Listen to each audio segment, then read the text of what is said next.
Dako ang natabang sa vlogging sa iyo. Yes, marami na-expect ko ngayon, ani. Isa lang pag na-inspire sa imong hamulo. Balik sa mga properties. Katong pag-post ng mo bitaw nga. Ano, nagwantawsan.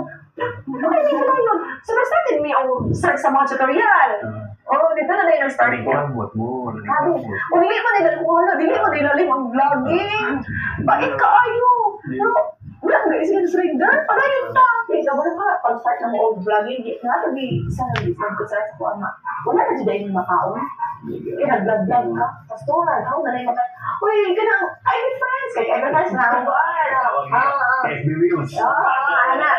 Look at the friends. Wala na nila. Uy, picture, anak. Para ang, pero mo ba? Sige, picture. Hindi na test ako ang patience. Pero, hindi tawagin ko. Pero nalit time na bubutong ako maawas. Sa siging bubo, sa baso. Maawas ni ko. Pero, giantos na ko ito. Kung padayon na gitaan. Nahantod na. Ikaw na sa ginawa na. May naman. Nani.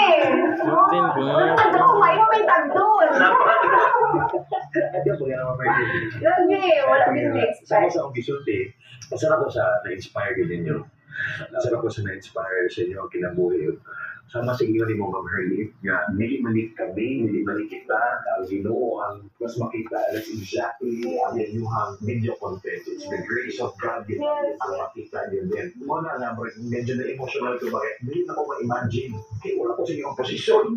Or yan na ako. Tawag sa inyong mga vlogs. Ayaw ko ba siya nang makulong? Pagkatapos ko nito, gusto ko pong tulungan yung sarili ko kasi gusto ko pong ang ato ang furniture nga nahumanain taon og varnish nako karon lang gyud napay duha diri ako ang gi pamala so kani siya kasit kung gi varnishan